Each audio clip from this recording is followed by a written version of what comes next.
All right, welcome, everybody. Welcome back for those who watched us before to the second episode of our podcast. You heard what I said. And first off, I want to thank everybody for watching the first episode, for your reviews, your support, your critiques. I got a lot of people, texting me their critiques and things like that, and I appreciate that. We're trying to get better. Good and bad. Yeah, the goal is to get better as we move on forward.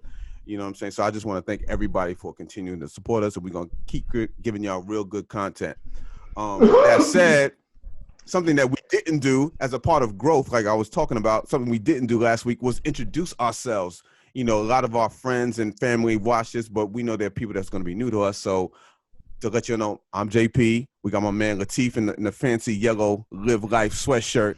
And we got my man Dwight here in the green, the lovely green that represents our colors, TTC, which we are organization also of brotherhood. So with that said, I want to just take it back to our first episode where we was talking about reparations. And, you mentioned, Dwight, that Ice Cube had a plan and Diddy was forming some type of black political party. So that just means that people are, even though we may not agree with all they're doing, there's people fighting for us. We have activists, current activists, not, it's no more Martin Luther King, it's no more Malcolm X, it's no more Adam Clayton Powell, it's no more any of those people, but we have new activists that are fighting for us.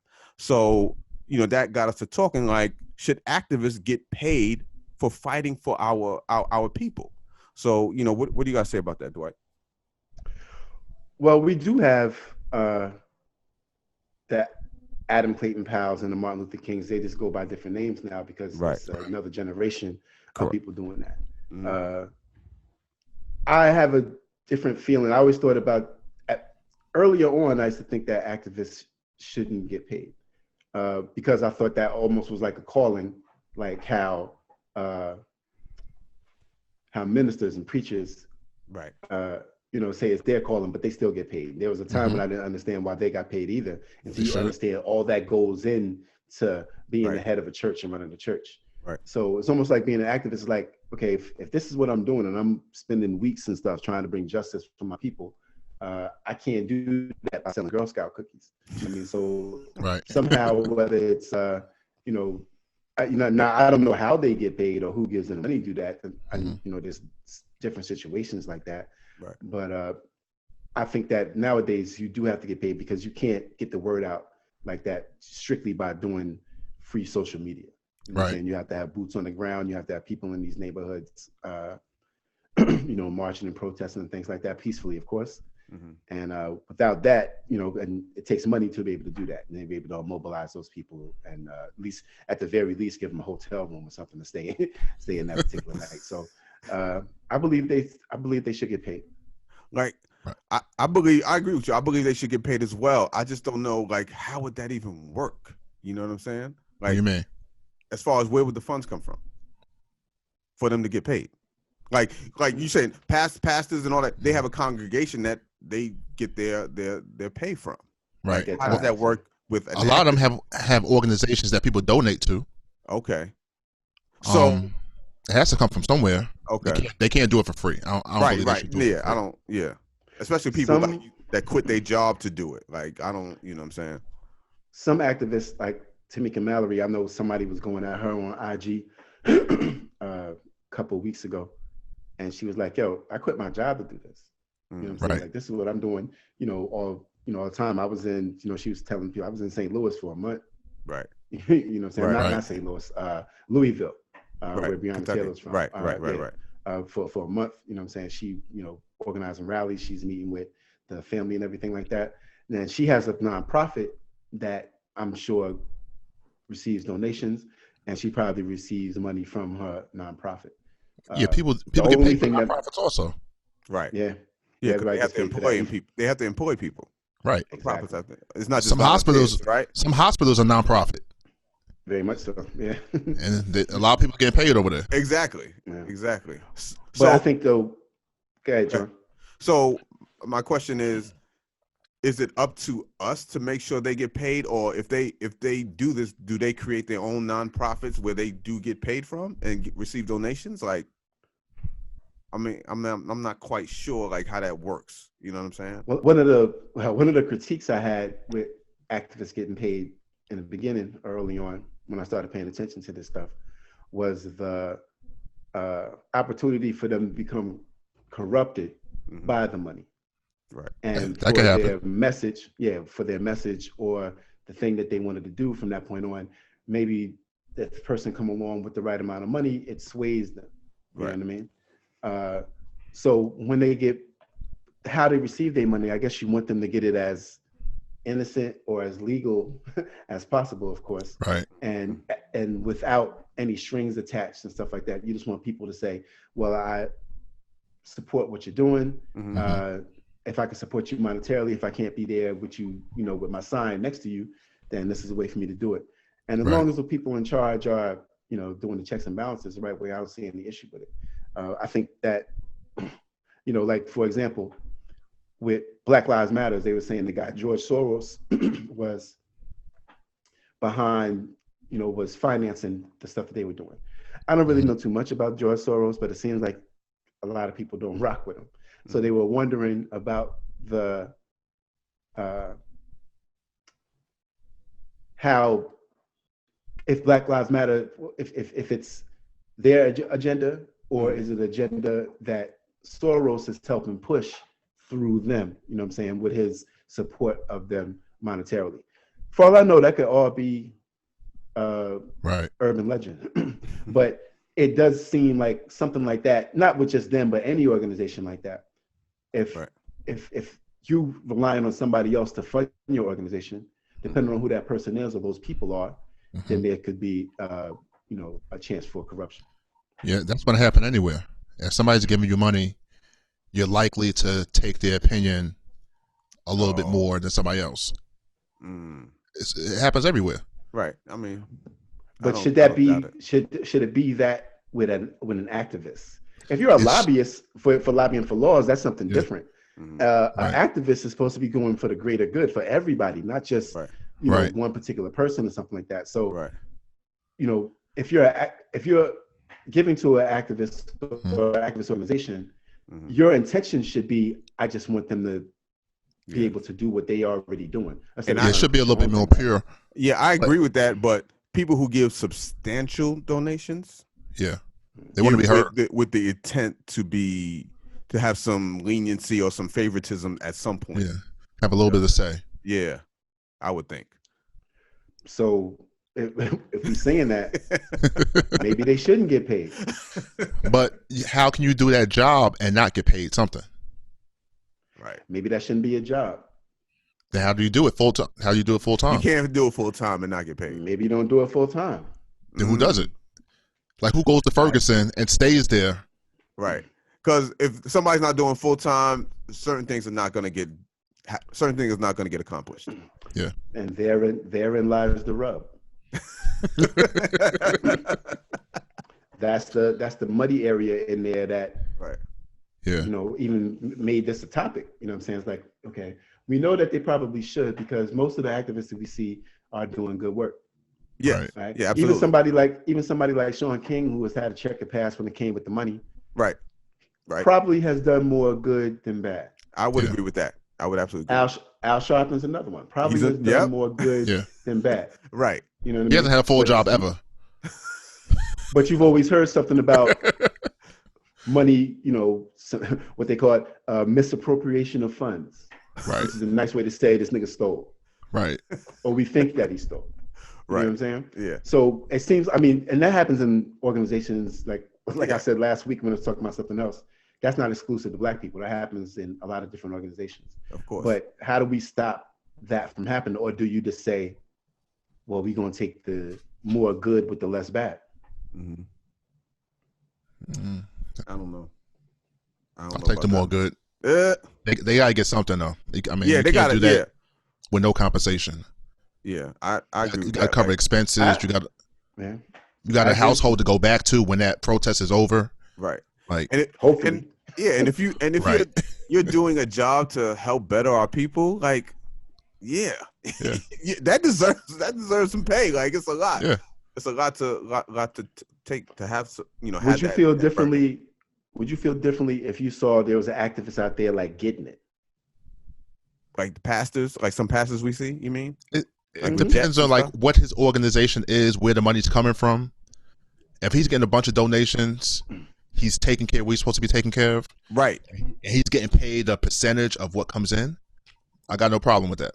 Right. If we're seeing if his income is a lot, and we're seeing the difference that he's making in our communities, mm-hmm.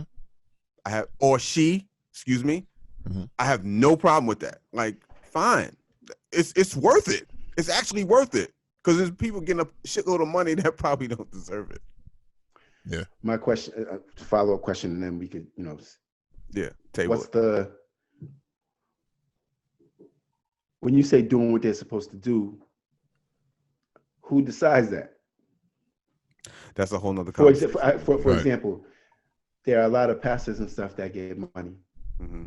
But if you look in the places where they have their churches, they have a ton of poor people in those neighborhoods that could use stuff like access to computers and access to food and different, help with food deserts and stuff like that. I'm not saying that the churches don't do that. Yeah, that's a case by case basis. Yeah, if you got a plane, you probably could have spent money doing something else. Yeah, that's just how I feel about that. I know it's like you said, Teef. Every situation is different. Yeah. I think you got to look at it like that. But bottom line is, I do think activists should get paid. I think that it should just be right.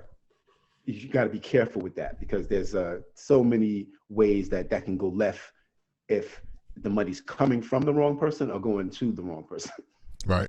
I feel like it'll always be murky waters as far as it's concerned because unless we have a consensus or coalition of Black people across the country that we create a NAACP board to elect these activists and we decide how they'll get paid, like it's always going to be there's going to be a Black person who's not going to agree.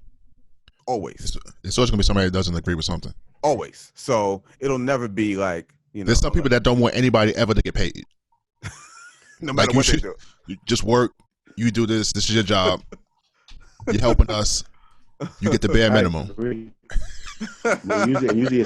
Usually it'd be our people with that kind of attitude. Like, why is this, that crab in the barrel stuff? It's hard though, you know what I'm saying? It's hard to, because you don't want to be a quote unquote hater. Right. But we've seen so many times where that money has corrupted people who had great intentions. You know what I'm saying? Right. Or have used the activist platform for sometimes their own doing. And then you got to ask yourself questions about that, like Shaun King, for instance. Mm-hmm. You know what I'm saying? It'd be something that's going on, something that happened out in the world. And, he'll talk about it. And then you'll get an email from him. And he'll mention the thing on the first, whatever happened in the first 2 sentences. Mm-hmm. And then the next 3 paragraphs will be him selling you his book. So in that situation, it's like, now I don't know what his job is. I know he used to work for the Daily News. Right. I know he's about to start a newspaper and all that stuff. I know that went to the wayside. Right. So I don't know how he getting money right now. But maybe him selling the book is a way for him to get money. Exactly. But I'm for that too. I don't think that's a bad thing. I just think that the delivery of the solicitation for the book, when you put up something about Breonna Taylor's mom being sad, the first 2 sentences, and then the next 3 paragraphs is about you selling the book. Why don't you post those in 2 separate? Separate them. Yeah. Just so even if your intentions are pure, it doesn't look like you're using this to sell your book or get subscriptions to your newspaper or whatever he was doing. You know what I'm saying? I just think that there has to be some thought put into that. You know what I mean? And of course you should get paid and you got to make a living and everything like that. But there's also a side of people who say, nobody told you to do this. You know what I'm saying? You can go do your job and take care of your family like everybody else. I get it. I feel like, all the new, like, Tamika Mallory and all the other activists who are doing their part right now, I feel like they should get paid and hopefully they will get paid. And like you said, there's no more Martin and Malcolm, or they're just going by different names. So things are different. but still kind of the same with everything that's going on. But you know, with that said, speaking about things that are kind of different but still the same, as far as how it was when we were younger to now, like, you know, with new activists, as far as raising our kids with certain values, like as far as what we went through when we were younger, we don't want to put our kids through the same thing, or, you know what I'm saying, give them better than what we had, but we still want to teach them the value. You know what I'm saying? So in terms of something like that, how do you feel about something like that? I mean, kids grow up totally different today. Kids are way more sheltered, they're spoiled. Sheltered, okay. Yeah, that's the parents doing. I mean, for real, they don't have to go through what we went through growing up. So you think they're sheltered purposely, or just because of that's how it is today? Like, they're sheltered purposely due to circumstances. Okay. Due to an environment. Right. Like, my son is sheltered because I'm able to shelter him, and it sounds crazy, but that's fun. But I understand. Yeah. Yeah, I get it. You want your kid to have better, and if you have the opportunity to do that, you're going to do it. Mm-hmm. Yeah. You know. Okay. So is sheltering considered better though? I mean, depending on what you consider sheltering, because I guess there are levels to that. You know what I mean? I don't know. I mean, I used to take the train to school. Right. In like 4th, 5th grade. Okay. New York City transportation. Like, I'm not letting my son do that. And you know what's bugged out about that? The train system is a lot better and safer now than it was. Much safer. Right. Much safer. And you will, and I feel the same way when we was talking about the topic earlier. It was like, I'm not even considering that. We're gonna have to figure out a way to work it out one way or another. Right. Yeah. But I get that. Yeah. I'm not paying my kids walk blocks and blocks home. And that's based on our experiences growing up, right? Mm-hmm. But those experiences, do you feel like it was that bad for you that you don't want your child to experience? Was it that bad for you? I'm just speaking to y'all specifically because everybody has different experiences. It wasn't bad because we didn't know any better. But a lot of things that we accepted, a lot of things we accepted back then, there's no way you can do now. Right, that's true. That is true. And like T said earlier, it's like, I remember reading a book in high school, and there's this young boy that was arguing with older people, and they were saying to him, mm-hmm. when I was your age, and he yelled back at them, y'all was never my age. Straight up, y'all was never my age. Right. And what he meant was y'all came up in a different time. Right. You know what I'm saying? Right. We can never understand what it'd be like to be 18, 20 years old with this stuff that these kids got to go through. Conversely, they can't even imagine a world where they don't have a phone, they don't have remote control, no communication, have Uber, they don't have communication. You can just call your friend and all that. You know what I'm saying? They don't have. We don't. It's the same thing now. Like, imagine going through a pandemic when we were young. And there wasn't no Zoom calls and we could see our friends, and we couldn't go outside, and it was just a whole nother world. Yeah. So, now you got to teach your kids rules and values and prepare them for the world that they're in right now. Right. And even now, some of the stuff that, we don't understand because we not them. We ain't never been to high school where they had to deal with social media. Yeah, like we don't understand how important social media is to them. Right. We might look at it as like, get off your phone, put your phone down while you're always on it. And to them, it's like, this is their life. This is everything. Yeah. That's all I know, man. No, that's all I know. Yeah. And it's hard. And in that, we got to have in the back of our minds, because then sometimes when we tell them stuff and what they have to look out for and all that, we got to add that into it. Right. You know what I'm saying? You got to add, not worrying about what people say and stuff like that. And as much as you tell them that, like you said, this they world. Yeah. So, how you going to tell me not to say this? Susan said something this about me on Facebook. Now all the kids are laughing. And you can like, forget Susan. Fuck them. You know what I'm saying? Right. Yeah. But to them, they're spending hours on that phone. You know what I'm saying? So, whether you know it or not. Right. But that's the equivalent of us being at school, right, and somebody getting roasted at lunchtime. Right. Or at the park. Somebody getting beat up at the park in front of everybody. And going home crying about that night. It's the same thing. No, you're right. I agree with that. So, yeah, the kids are totally different these days, though, for real.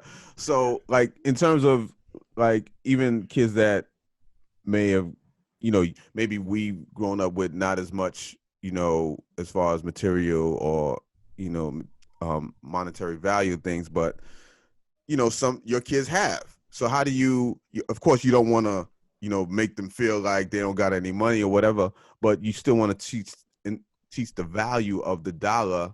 How do you do that? You know, and not them just take for granted, you know, the money they have now, so to speak. How does that work? How hard is a job of that is to do? Or do you do it at all? I would think you try, figure it out. I think you got to give them responsibilities at an early age, and let them know that unless these responsibilities are taken care of, then there won't be the rewards that you want. Yeah. One of the mistakes that me and Mari made was, I can't say a mistake, but like Tifa saying, if we got, we're gonna get.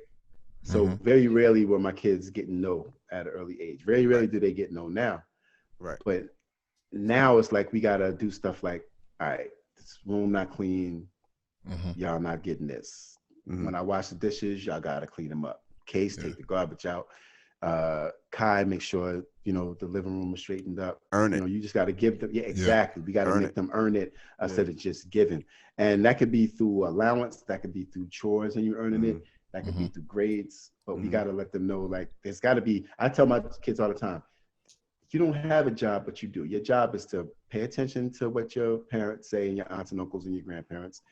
Pay attention in school, get good grades, not mess up, clean up the house, those kinds of stuff. That's your job as a kid. Yeah. Right. Make sure that you do your job, because you don't do your job, then there'll be no going on play dates, there'll be no going to parties, there'll be no going to movies, be none of that. So you got to kind of, like I said, you got to make them, you know, you got to make them earn it and let them know, like, look, it ain't going to be just you coming to me asking me for $25. Like, what did you do to earn this $25? You was just going crazy the other day, talking crazy to your moms. You know what I'm saying? Don't call her, ask me for nothing. Right. You know what I'm saying? Until, you know, she lets me know it's okay for me to let go. Yeah. You gotta give them responsibilities. And I've learned that, I've seen with my son that when they have to spend their own money, that's when they really understand the value of something. Experience is the greatest teacher, yo. Go ahead. Like Noah, he has money from a birthday from like 3 years ago. Because as a kid, what does he have to spend money on, really? Right. There's nothing really he has to buy himself. Right. But now he has a girlfriend. Now he's older. He's driving. Right. Yeah. So now he'll go out. I'll be like, "You need money?" He's like, "No, I got it." And this is like, where you get money from? He's had money for 3 years, like a lot of money for 3 years. But now, if I say that, I go get the car wash, it's like $30. He's like, "Man, we can't wash that ourselves." Yeah, it hit a little different, don't it? It hit a little different. Big ass driveway in the back, Pops. What you talking about? And a hose. Right. Yeah, but when you guys spend your money, you start to understand like what's necessary, what you want to spend money on. I'm familiar with that. Yeah. That's like, your answer then. You got to make them earn it, and then on certain things you have to make them pay you using their own money. Yeah, that's what I do with my.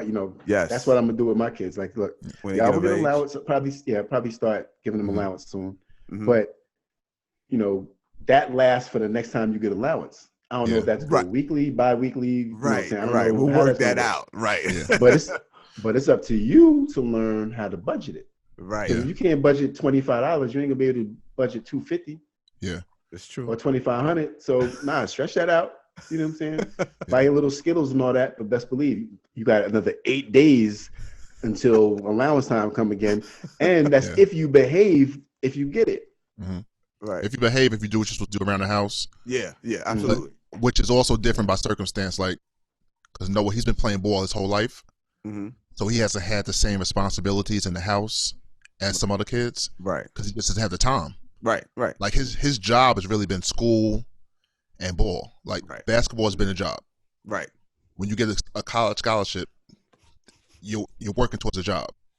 Mm-hmm. So, like, he might not have the responsibility to clean around the house, but you just got to, do other stuff and just try and teach the value of the dollar. And yeah, I think allowances are probably the best way for kids to really.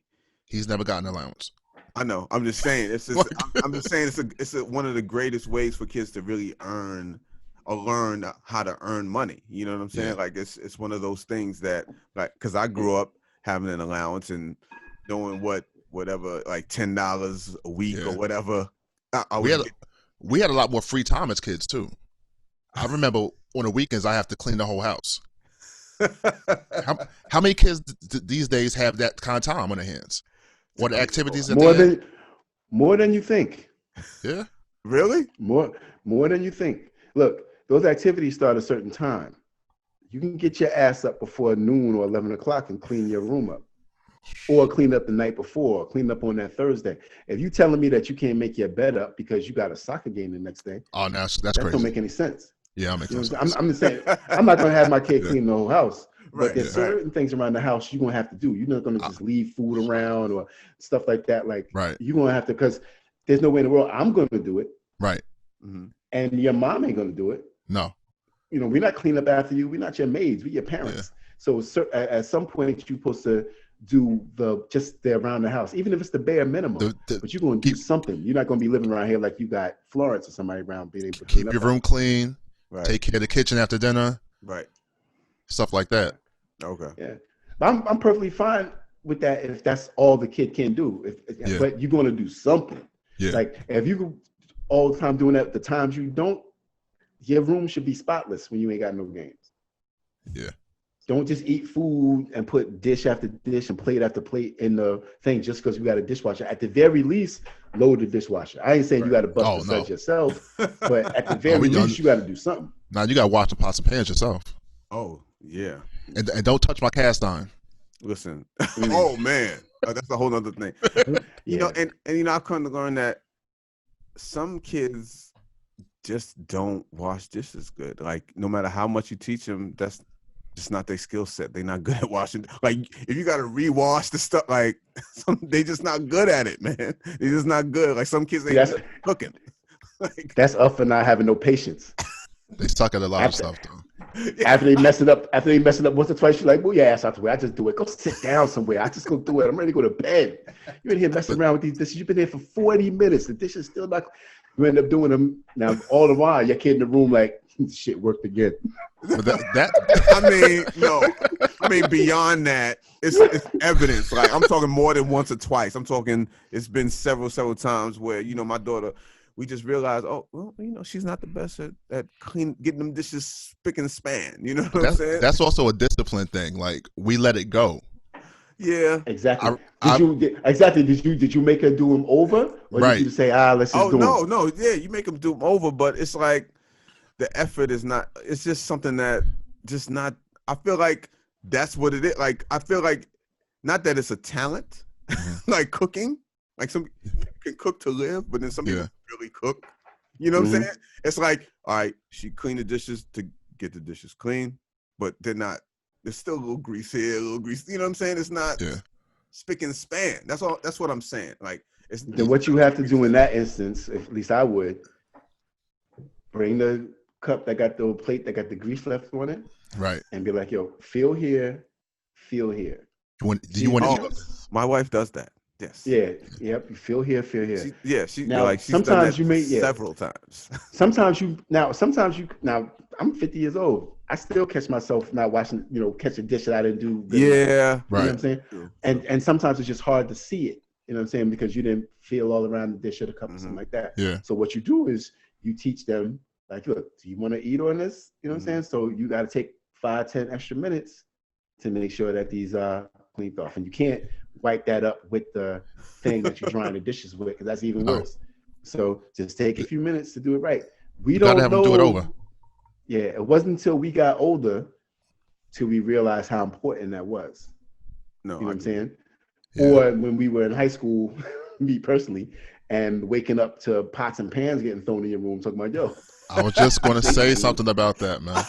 Get your behind back up there and clean them. And the next time I come home and these dishes are like that, I'm going to beat your ass. Yeah. You learn how to do the dishes real quick there. I remember me and my cousins, we had to wash clothes. It's like white clothes, too. I don't know what we did. If we didn't use the right detergent, if we didn't use the detergent, something we didn't do. 3 a.m. Uncle comes in the room, throws the pile of white clothes on us, makes us wash them by hand on a freaking scrub board in the bathtub at 3 a.m. I never had to do laundry over again, ever. After that experience. No, I taught that was you. it. That was it. That was it. He said that'll learn you. That'll learn you. That'll learn you. It did. That'll learn you. So listen, man. I mean, listen. You know, with kids, there's always going to be a learning curve. We're going to go back and forth with them about several things, teaching them values and things like that. It's a learning process for us as parents, you know, as well as them for kids. You know, one thing that we kind of differ as far as, you know, the parents and the kids is this hip hop. You know what I'm saying? We are music in general, but this hip hop specifically, we are lovers of this culture. We grew up in this culture. You know, we came up in the 80s and 90s, and it was a totally different sound than what it is now. And with that said, you know, I appreciate all of the music that's coming out now. It's a lot of stuff but I know that I'm not the target audience for it, and I'm fine with that. You know what I'm saying? But I still appreciate it. So I expect certain songs not to hit me, and certain songs will hit me because I'm a lover of the craft. You know what I'm saying? So, but with that said, how do you feel about this new like, you know, the generation of hip hop that your kids are heavily influenced by? How do you feel about the music? How do you feel about the sounds, the lyrics, whatever? How do you feel about it in general, this new hip hop generation? When Dominica was young, you know, I got kids at two different spectrums of the age thing. You know what I'm saying? Yeah. Dominica's 31. Right? Dominique her music tends to go towards the native tongue. Okay. Yeah. Kind, you know, lane, because that's what I listened to when she was little. Right. In the car. Right. A lot. You know what I'm saying? Even back then I didn't listen to a lot of stuff. I'm a lover of lyrics. That's what hip hop drives me. I'm not, you know, the beat is cool, but without the lyrics, it don't matter to me. So nowadays, seeing the kids say things and react like the lyrics really don't matter to them as much as the vibe of the song. Right. It's something that's hard for me to reconcile in my mind. Like that's to me, that's I don't get that part of it. And it's not that we didn't have that type of music when we were coming up either. Yeah, they just weren't the popular ones. Right. You know what I'm saying? They just weren't the more famous ones. We had Rappin' Duke and all that other, you know, wild silly stuff. Man. You know what I'm saying? You know, I'm just saying. Even when we was out in the streets, you had the dudes that sung what's the dudes that Jeezy used to be a part of and then ended up leaving? Oh, I forget. Boys in the Hood. Wasn't that their name? Boys in the Hood. Yep. Jody Breeze and them. You know what I'm saying? Yeah. And then the D4L. Yeah. Dudes. Laffy Taffy dudes. Laffy Taffy. Yeah. Like we try to diss them like we didn't have that before, but it's a place for that. It's a place for just right. And this is something that I had to learn getting older. There's a place for, hey, let them have their fun, man. Let them have their fun and do stupid dances and do whatever. You know what I'm saying? And then there's a chance for, all right, let me get in the car and listen to this. You know what I'm saying? Or let me put my headphones, listen to this. I think it all depends. I think as I've gotten older, there was a time when I was on my get off my lawn type of stuff. Mm-hmm. But like you said, John, the fact that we love the craft, it allows you to loosen up a little bit. And I credit y'all for that, actually. You two specifically, because y'all have introduced me to stuff that I normally wouldn't have listened to because of my prejudice that I had for that. You know what I'm saying? I wish I had a better word than prejudice, but I don't. You know what I'm saying? Right. But I'm gonna have none of that stuff. You know, every now and then there was some, you know, some people that would hit like Kendrick and, you know, the Griselda Cats and, you know, I can mess with that. But when it comes to the other, like more of the fluff stuff, I'm more of a lyric driven dude. And I think that even the younger generation is like that because the more famous and popular rappers now, Drake, Cole, Kendrick, are lyrical rappers. Yeah. Well, it just seems like there's more opportunity or the clown stuff. I don't want to call it that. The non-lyrical stuff is more prevalent now. I think people just trying to, you know, now it's like, I just want to zone out and turn up. Right. Yeah. And there's a place for that too. Right. It is. Yeah. Good, dude. I mean, I listen to everything. Right. I mean, I have an 18-year-old, and his taste is more of our taste. Because as he was growing up, I had him listening to Illmatic, I had him listening to Ready to Die, Reasonable Doubt. Right. But I love music, so I'm gonna listen to everything. Right. I'm definitely lyric driven, but I'll give pretty much everything a chance at least once. And it's some good stuff out there. Some of these junk cats are good. They're lyrical in their way, and I think we put them down some because we didn't understand too much of what they were saying. Maybe because of their accent, we called it mumble rap. Some of them dudes are lyrical. Some of it is mumble rap too, though. Let's keep it 1,000. There's some of it mumble rap. Okay, it's some lyrical dudes out there, but there's a lot of cats out there saying nothing, and I can't just put them in my ear. We had Das Effects, who was nice, but said a whole bunch of nothing. You're right. But Das also birthed a style that nobody heard before them. Whereas nowadays it's more cookie cutter. There was no Das before Das, and there was no Das after Das. Das was Das.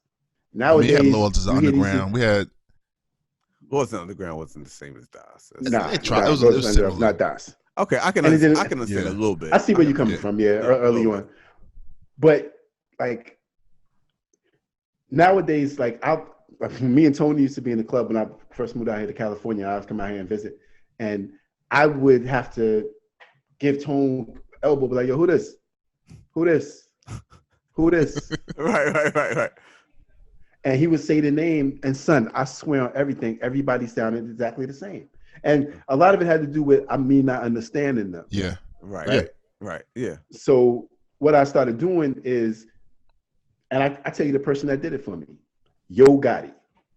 Okay. Oh wow. Okay. I heard of Yo Gotti. First of all, y'all know I like the coke and drug rap anyway, right? So one day I heard a Yo Gotti mixtape, right? I don't know how I got it. I don't know where to get Yo Gotti shit from. I don't know how I got it. Right. I happened to get it. I was in Tone's car. Tone was out of town. I'm driving one time, and I was like, Yo Gotti is saying some shit right now. Had me hit a couple of rewinds and all that. I'm like, Yo Gotti is out here talking that talk right now, son. But I couldn't listen to it in the club because I'd be too disgusted about everything else going on. It had to be me listening to by myself, nothing else going on, where I could just zone out and actually pay attention to what he was saying. Right. And that alone had me open my ears and mind up to a lot of the other newer rappers that we're at now. And I actually caught some new stuff being able to do that. But I forgot, I wish I could remember the name of the mixtape too, because that was the one thing. Because I don't think I heard nothing from Yo Gotti before then. You know what I'm saying? Nothing that I would say I listen to all the time. Yeah, I'm not big on Yo Gotti. I was like, son, listen, I was not either. Yeah. But I heard 2 or 3 mixtapes after that.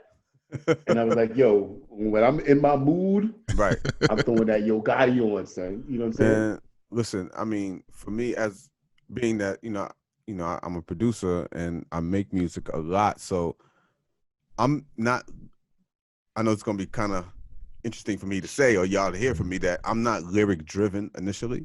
I know. You like group home. I know you're not. I know you're not. Yeah. Listen, I'm about to say, that's not a secret. That's not a secret at all. Album is but that's some of Premier's best work. Anyway, that's the waste of beats. I concur. Let's just split that up between Jay and Big, and we have ourselves a nice party. No, listen, I'm not gonna argue with that. There, I agree. It was, little dab. Anybody other than Malachi the Nutcracker and Lil Dap. With all due respect to them brothers, but y'all know. With all due respect.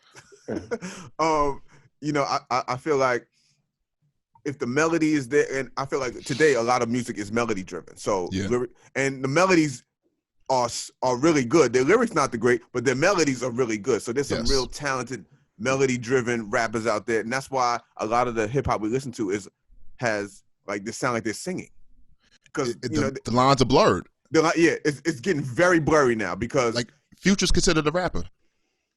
I never thought he was a rapper. Initially, I didn't think he was either. But there's this new. It's not new, but it's been going on for a while, where they're rapping melodically, and it kind of sounds like they're singing, but they really can't sing because we know who singers are. You know what I'm saying? Right. I for one hate that trend. I understand. I absolutely hate that trend.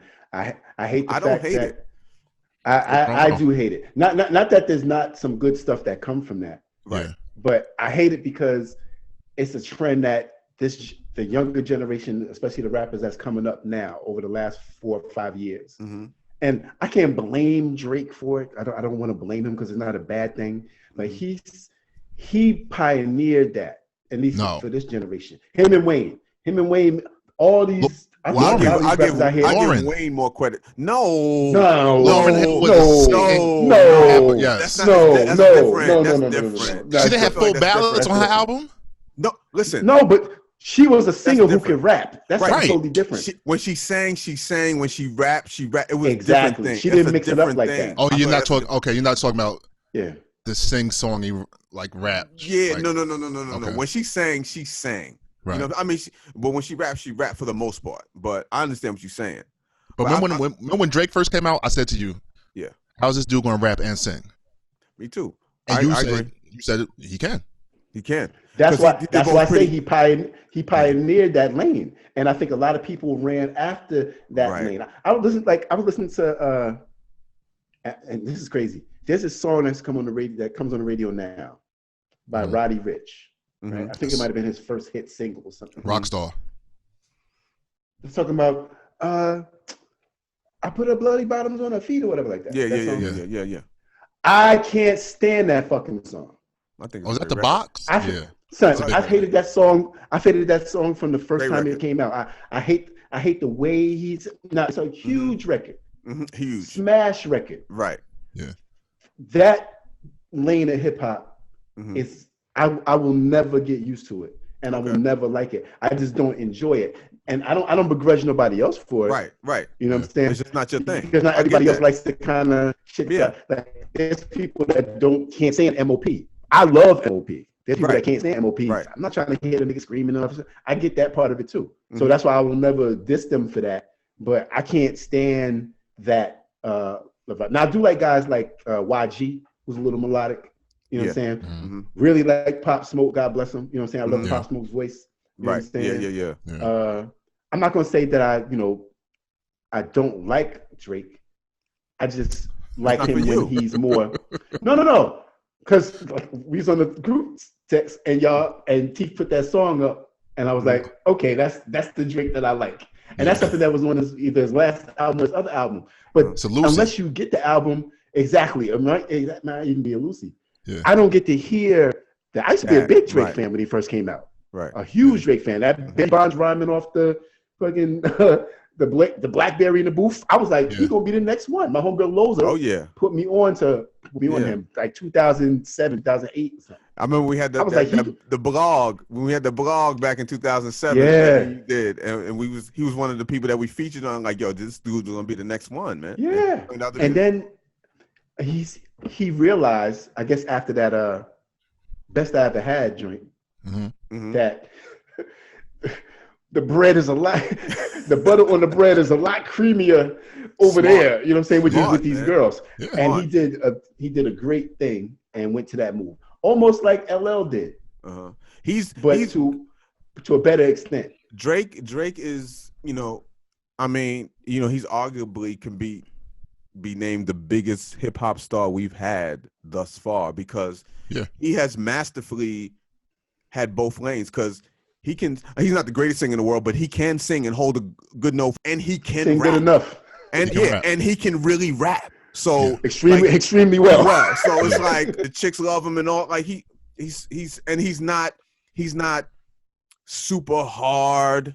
You know what I'm saying? So it's like because sometimes that turns people off or whatever. Right. So he's that culmination of the biggest hip hop star. Like I understand why he's as big as he is. Like it makes total sense to me. And he has great songs, man. He makes great songs. Like there's no denying.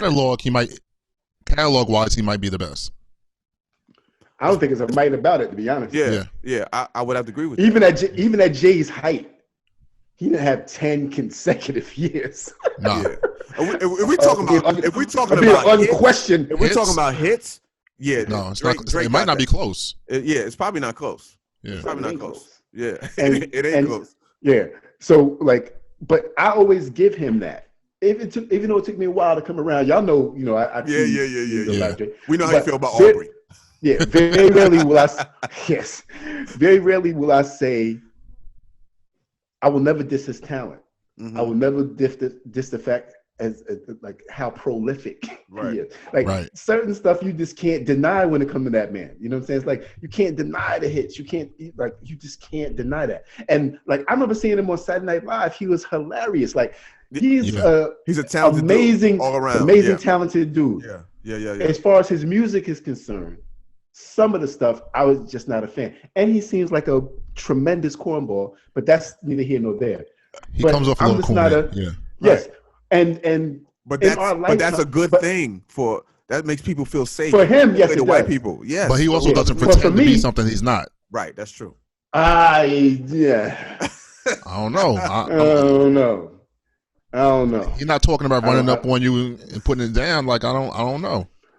No, but he have his bodyguards put hands on you when you talk stuff about him. You know what I'm saying? Yeah, he'll do that. He'll do that kind of stuff. Yeah, as he should. No. If you're not a thug, don't act like that when you get out because you got money to pay somebody. Nah, don't do that. Keep it 100. You know what I'm saying? Like, don't do that. His thing is, as long as we've been listening to hip hop, just think about who the top rappers have been. Right. Maybe Run might have been the first one. That we recognize as that's the guy that we looked up to. Run DMC was hip hop's first superstars. First superstars. Yeah, you got LL Cool J, you got Big Daddy Kane, you got Rakim, you got then that transition to the Nas and J's and them. Every best rapper was somebody you wouldn't have mind chilling. Right. You can see yourself because it seemed like you and him had at least a little bit in common. When it comes to Aubrey, I just don't get that feeling from him. On top of some of the corny stuff that he do, you know what I'm saying? I just don't get that from him. Right. I will say this 100. Everything changed for me with him when you took a year to disrespect Meek for calling you out for not writing some of your rhymes. I don't believe that everybody. I'm not that stupid. Right. But all I'm saying is, and I know, my brother Lateef is going to give a lot of excuses when it comes to this Pusha beef, but you could, the energy was totally different. But the energy was totally different. And to be perfectly honest, Pusha violated way more than Meek did. With the shit that he was saying, son, you talking about my mom, my dad, my kid, like you're bugging out. You should get hit in your mouth over that. But at the very least, Pusha just wanted to engage him verbally. He didn't want to do no more. He wasn't talking no tough stuff to Drake. He wasn't saying, I'm gonna smack you. It wasn't none of that. It was, you say you nice. I don't think you that nice. So come on, let's do this. And he came up with too many reasons on why. But like I said, when it came to Meek, you saw him on Instagram. Oh, I'm showing the video to Will Smith and everybody. They laughing. I'm making a video. I got a song that's in the goddamn clubs that was Grammy nominated. That's not his fault. Not his fault. Right. That's not his fault. But I'm saying he kept that energy going at Meek, even when you saw that Meek was already down. So what? I don't know if he kept. He made 2 songs. Right. Yeah. And then threw a line in 2016. But it was the social media stuff after that. Clowning him, the little subs and all that. And social media. I know you ain't gonna see it. Yeah, that's social media did that. Social media didn't make it. Social media can't put words in his mouth. Social media can't make the jokes, can't make the laughs, can't do all of that stuff. The jokes came from what he said. Yeah. All I'm saying is the energy was a lot different. Okay. So why do you think that is? Why do you think that? My point is, I don't think that he's going to get into that kind of back and forth with that particular guy. I don't think he's scared. I don't think he's scared.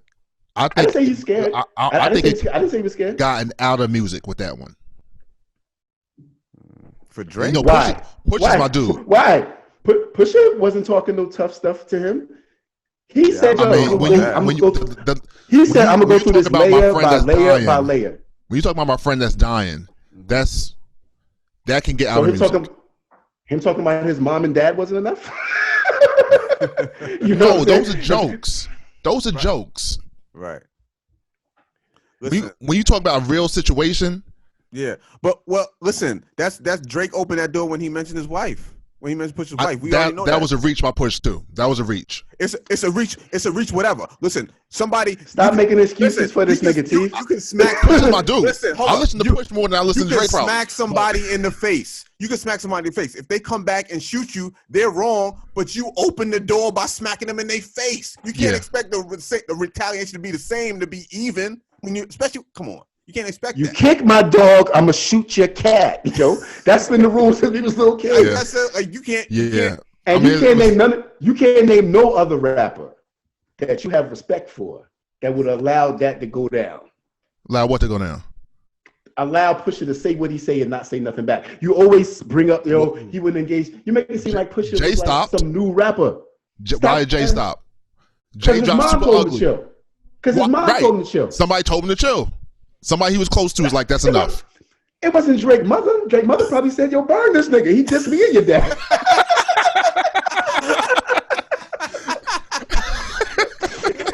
She was probably more mad than it was that he didn't engage him in the verbal warfare. Listen. But you know what it is, though? I want to be a fan of Drake because he's a great artist, right? Yeah. Stuff like that would have changed my mind. Would have been like, even if he wouldn't have killed him. Even if Push would have beat him. And I'm not all the way certain that would have happened either. Me neither. That Duppy freestyle was crazy. It was crazy. You know what I'm saying? So I'm like, you robbed us of that. Yeah. Right. By allowing this Houston dude to get in your ear or allowing somebody else to get in your ear. When, if this was Game, he'd have put out a whole mixtape dissing Pusha 2 hours after he said that. And that's what MCs do. Right. Not artists. MCs is like, no, I'm not doing that. You remember when Kendrick had the Control verse? And he named all those New York cats? And there was people ready to engage. They might have got filleted by Kendrick. He never responded. But wasn't nobody saying, huh? He never responded to nobody, though. But he didn't have to respond because nobody really came at him. Oh, people came at him. That's the thing. No, they talked about coming at him. Nobody really came at him. Nobody. It was like 100. It was like 100 replies to that. From who though? Nobody that made any. Joe Ortiz, Joe Button. Okay, we about to go down the rabbit hole. Let's not go down the rabbit hole. Let's not go down the rabbit hole. People are watching us. This ain't the text. Let's leave that to the text. Look, but I understand what you're saying. There's a. At the end of the day, it probably wouldn't have helped. It was too much of a risk for him. I'm thinking that he didn't want to take that risk. It kind of didn't help him. You're already at the top of the game. There's no reason to even risking at the top of the game. Yeah. I don't think he would have appreciated some of the stuff that Push would have said. And like you said, maybe it would have got out of hand.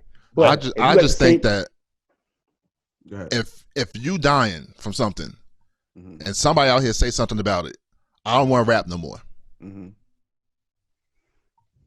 Yeah, but Drake didn't have that Push to T. Listen, my thing is like I mean, what he said was crazy, but I really had no problem with it because you open that door. When you open that door, people can get reckless, and it is what it is. Nah, that's too far. That's too far to me. Yeah, okay. Yo, your man we can agree to disagree on that one. Yeah, your man with a LeBron show talking about, I could just punch him in the face.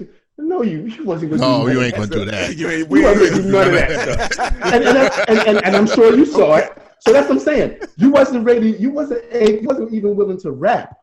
But now you on some TV show talking about how you could have just punched him. Look, that's what I'm saying. Son, just give me the 16. That's fine. I don't want to hear none of that. Just give me the 16. Do what rappers were made to do. This was built on competition. Since we were young, since it came up, battles and all that stuff, it was built on competition. It wouldn't have got out of hand when they going to see each other. You know what I'm saying? Like, come on, man. It's not, they got kids and all that. Yo, I think I rap better than you. Yeah. Prove to me that I'm wrong. That's all I wanted from him. Yeah, I mean, yeah. So, as far as hip hop is concerned, let's talk about what brothers are listening to right now at this moment. Like, what's in your playlist? What's in your phones that y'all listening to on a consistent basis right now? Music wise, not just hip hop wise. Yeah. Consistently right now. Yeah. I mean, I mean, we talk, so I kind of know what y'all listen to. But go ahead. Hip hop right now. I'm listening to Conway. Mm-hmm. That Benny. Mm-hmm. Actually, I'm listening to Spillage Village too. What's that? JID and Earth Gang. Okay. They put out a dope album. Okay. That's J. Cole people's. Yep. Yeah. They put out a dope. They put out a real dope album. Okay. And then R&B wise, I actually just started listening to Day and Xavier Omar. Xavier Omar. Okay. Yeah. I gotta join his in my thing. I like Xavier Omar. That project is dope. Okay. Yeah. That project is dope. What about you, White? What you listen to? A little bit of the same. Actually, right. Not too much R&B recently because I've been listening to our man Chaos's Homecoming mix, which is phenomenal. Yeah, him and K Swift was with the blends and the joint was nuts. So I've been kind of in a classic R&B lane lately when it comes to that. So I haven't gotten to any new R&B. Did you cut out the 40 minutes of reggae off of that? No, I didn't cut it out. I happen to be a lover of all music. Thank you. Right. Thank you. Conway, definitely. Yeah. Benny. Mm-hmm. Funny thing is, yesterday I'm in the car. I actually got a chance because I was doing stuff in the whip while I was driving around. I got a chance to listen to both their albums back to back in their entirety, and I'm thinking to myself, which one is better? I used to think that when Benny came out, because Benny is probably my favorite rapper, Griselda.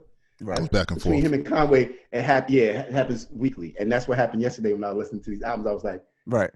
Conway album is nuts, man. And nuts. Like, I was listening to it again this morning. I ain't heard a whack verse from Son in a minute. Yeah. But to piggyback off this, not to change it, but kind of what we're talking about now, because I know, John, you listened to that album too, right? Mm-hmm. Do you think they should have spread out their releases? Release dates. They're coming like 2 weeks after each other. Week after each other? Normally I would have think, but it's a different time now, so it really doesn't matter. Not now, doesn't matter. Yeah. Streaming don't matter. You kind of want all that at the same time. Yeah. I thought about that. But see, I also think that kind of hurts because it don't allow us to get a chance to breathe with the album. You know what I'm saying? Like there was a time when you used to breathe with the album, you know what I'm saying? And let it rock for a minute. But now it's like we be on our group text and y'all put me up on so much stuff. Like I haven't even, there's stuff from the summer I haven't had a chance to get to because there's just so much music that's getting, and if I catch an album that I like, I actually want to hear it for a while before I do. That's why it took me a while to get into Benny and Conway album because I was still listening to Nas album. I still listen to the Big Sean album or the Locks album. Right. You know what I'm saying? So it's like, well, I don't want to move into that, get caught in this, and then forget about the good music I got over here. It's just so much, so much stuff. I guess that's the one thing about streaming. If I had to mention one thing that I don't like, and it ain't, not too much stuff about that, but I wish there was stuff that spread out a little bit more. But I guess with, like you said, the way the times are now, with everything coming in this microwave era, they throwing stuff out there. But I try to, I download it on Tidal or whatever like that, and then after I catch a good listen from a few albums, I gotta hear, I had to hear Nas album, and y'all know because I was skeptical about it, you know what I'm saying, first because of the, because of Hit Boy, and I wasn't familiar with his, with his production, his track record, his production. But once I, took off my old man glasses and took the old man ears off, and, said, what, let me take this album for what it is, Nas's lyrics and this man's production. And I was like, yo, album's dope. So it made me live with that a little longer. So it took me a while to move on to the other one. Yeah. For me, I'm like y'all, I'm listening to, Benny the Butcher's been heavy rotation since the drop. Like that album is a strong, 4.5 mics for me if we going by the Source 5 mic scale. Like it's which one you think is better between Benny and Conway? It's hard. Like I was, I've been listening to Conway since it dropped too. It's I go back and forth, but I think Benny edges it out just a little bit to me, so I might have to give him the edge, but both albums are fire. Everybody from their camp released the album that I love. Like I love Armani Caesar's album. That's what it's dope. It is good. And even one of West Side Guns is not the recent one, the Sunshine joint, but the for Paris. No, the Awesome Fly God 2, that one. Yeah. The second one. That one with Stove God, he on a couple of songs on that one. Yeah, Westside makes the best songs. Yeah, that album is crazy to me. So everybody in their camp is crazy. As far as Westside remind me of Ghosts. Yeah, because I'm saying that since it came out. Yeah, he remind me of Ghost because but I think Ghost is a lot more lyrical than way Westside. more. But I think Westside vibe is, y'all might not have got the shit I'm talking about right now, but it's the flyest shit y'all ever heard, and you're gonna catch it 2 weeks from now when you're listening to my album. That confidence is something that attracts me to them. I like when you think that you're the baddest, you're the best motherfuckers that it don't matter what anybody else is out here with. They talk like West. We know West probably don't even consider himself a rapper. You know what I'm saying? Right. He's just doing it to do it or whatever. But he's like the architect of that joint, and he got them 2 motherfucking heavy hitters on his team. Yes, sir. Heavy hitters like them 2. Yes, sir. It's a zone when you listen to them. Like you can Benny is giving me early Jay-Z. That's what he's really giving me. Like Reasonable Doubt. Like that's what he's giving me with this. That's what he feels like. That's what he feels like for real. Let me tell you why I disagree with that. That descriptive. Not always. It ain't always love making money. But Jay didn't do that as much on Reasonable Doubt. Huh? He didn't do that as it wasn't so much of it was more flossing on Reasonable Doubt than it was the other side of the game, which is why when we had this conversation, I said they kind of remind me of the Clips a little bit more because the Clips, even though they flossed, it was a whole bunch of, we're going to show you the other side too, a little bit more. When you say Benny reminds you of Jay. Early Jay, yeah. I guess it's my admiration for Jay that doesn't allow me to understand that as much. And I give them more of I just think I listen to a lot of Clips, Re-Up Gang. You know what I'm saying earlier. A lot of them. They's my favorite dudes. Yeah. One of the things they talked about was it's a lot of other people out here telling you how sweet it is. We're gonna give you the other side of the game. And they did that immaculately. That's how I feel about the other cats. I see a little bit on this album, I see a lot more of that Jay comparison, which I was talking about. I don't think I saw it until this particular album. Some of the other projects before, I didn't get that more. I still got more Clips and Re-Up Gang with the way they talk. I still think the cadences and stuff remind me of Malice and Pusha more than they remind me of maybe, Jay or Bleak or Jay or Big or somebody in that. That's a valid point. Okay, that's a valid point. I can give you that. Bleak. You said Bleak. No. What? Who said Bleak what? What? Put Bleak up there with them, please. What?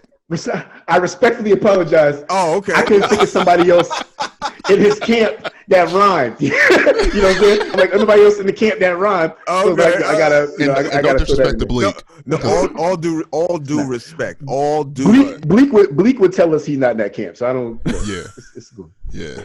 Bleak, shout out to Bleak, yo. Bleak is cool, brother. Shout out to Bleak. So before we move on, can I throw one more hip hop question out there? Go ahead. We had a quick convo about it on the group thread. We probably have to table it for something else because it's gonna take it longer than a few minutes. But we need to have a serious conversation about y'all picking Reasonable Doubt over Only Built for Cuban Links. I think if we had a conversation and we went song for song, I could change your mind on that. I definitely think I could. We can't do it now because we don't have time. Yeah, we don't have time. I'm going to already say, I'm going to speak for Latif, but no, you can't. You can't. I think you can't.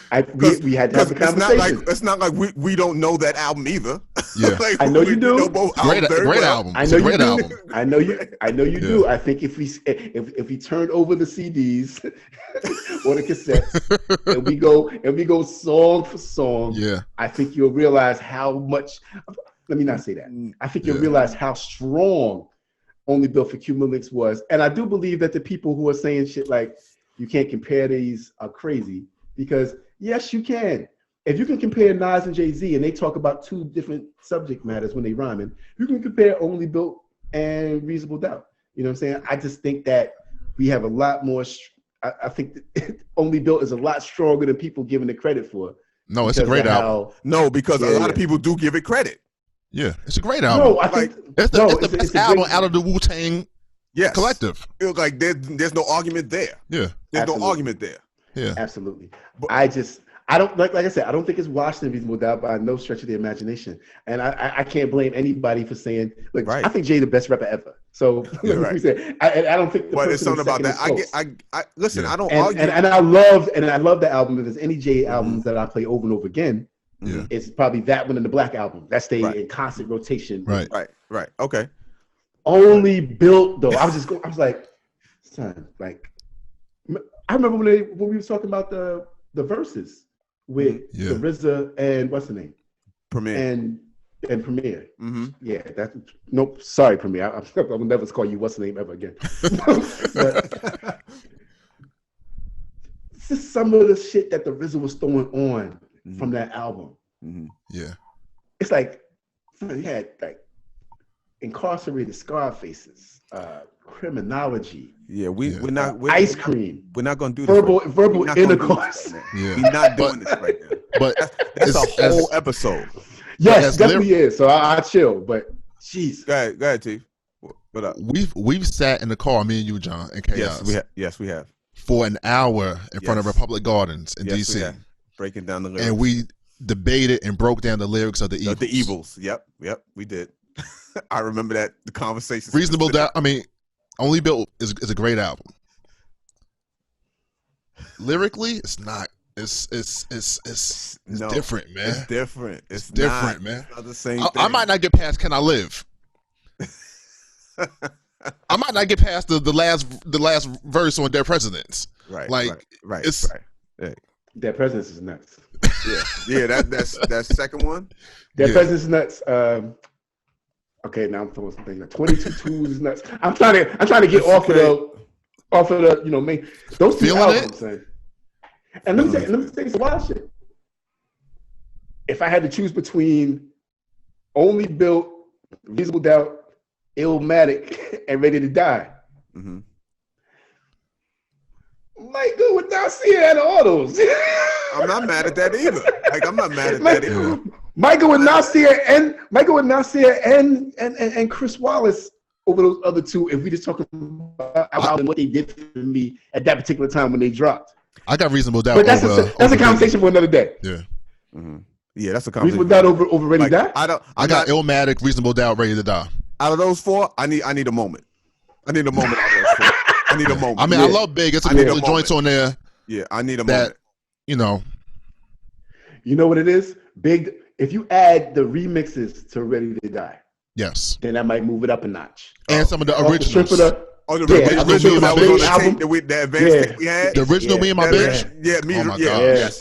The original one. Yes. Yeah. And if you could add One More Chance, the remix on that, you know what I'm saying? And I never liked Machine Gun Funk too much. You didn't like Machine Gun Funk? I was not crazy about it. Wow. Or Give Me the Loot. I wasn't crazy about that either. What? No. Okay. On that note, we want to thank you everybody for tuning in to this episode. Thank you, Latif. We might have episode 3. I'm not sure. Because I don't even want to speak to you anymore after this. You know what I'm saying? We want to just like Machine Gun Funk. I mean, out of the whole album, it wasn't my favorite out the album. Can I mute him? Let me mute him. Oh my God! Please, he's muted. All right, so please, thank everybody for showing up. Oh my God! And checking us out. And you heard what I said. Check us out for the next episode. We're gonna keep it going. We love y'all. Oh, there go T-Ross. T-Ross. What up, boy? we got your boy on mute because he's talking crazy right now. He's talking reckless right now. We love y'all. We'll see you on the next episode. Peace. Peace. Keep God first. Get money.